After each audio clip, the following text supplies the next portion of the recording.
Glejte, jaz sem že na uvodu svojega razmišljanja povedal, da je to tema, ki bi zahtevala posebno pripravo in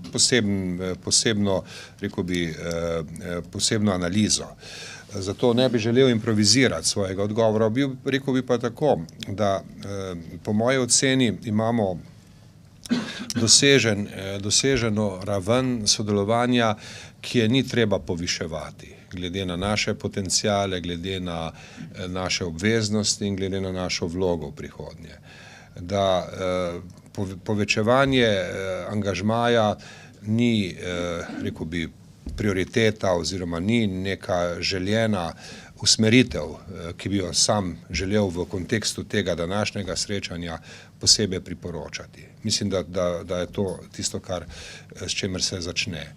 Drugič, rad bi ponovil nekaj, kar sem že večkrat povedal, kar se mi zdi temeljno v vseh teh razpravljanjih o naših angažmajih v mednarodnih operacijah, načelo specializacije in koncentracije. Mi moramo biti prisotni tam, kjer po svoji specializiranosti, bodisi tehnični, bodisi jezikovni ali kakšni drugi, lahko največ prispevamo, se pravi specializacija, in drugič koncentracija, da prispevamo v takem številu situacij, ko lahko naredimo nek viden prispevek, da ni pretirane razpršenosti. To se mi zdi, da bi bil drug element mojega odgovora, se pravi nepovečevanje, na drugem mestu specializacija in koncentracija. Seveda pa moram na tretjem mestu omeniti tudi, da bomo morali sprejemati konkretne odločitve, jasno da, ne, in za te konkretne odločitve se je treba pripraviti, je treba imeti tudi potrebne analize in politično oceno.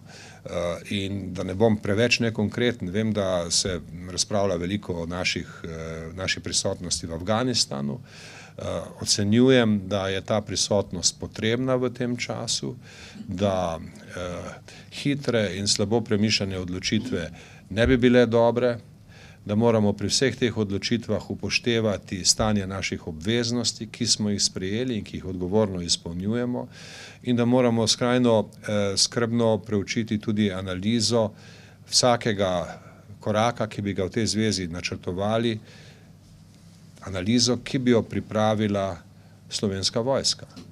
Skratka, tu imamo te parametre, ki bi jih želel posebej izpostaviti. Vi boste razumeli, zakaj jih izpostavljam na ta način, ker ne bi želel, da se o tako resnih vprašanjih govori brez potrebne podlage in zlasti ne, da pride do odločitev, ki so motivirane predvsem s političnimi občutki trenutka ali pa s političnimi ocenami, ki jih nismo dovolj celovito prediskutirali. To je zdaj moj pogled na konkretno problematiko, recimo primer je Afganistan. Jasno, da to velja seveda za vsak angažma v naših mednarodnih mirovnih operacijah, kjerkoli smo.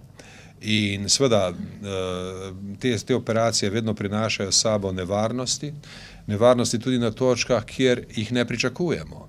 Danes se pri nas malo govori o Kosovu, čeprav je Kosovo pravno v tem času območje, kjer so se pokazale resni varnostni problemi za mednarodne mirovne sile. In zelo malo se govori o Libanonu, kjer se lahko stvari zelo hitro spremenijo na način, ki pomeni tudi direktno ogrožanje varnosti naših pripadnikov. To seveda v tem trenutku ni primer, ampak Libanon je situacija, ki traja že desetletja in kjer so bile zelo nevarne situacije v preteklosti. Skratka, hočem povedati, za tako bolj celovito razpravo o teh temah potrebujemo tudi celovito pripravo.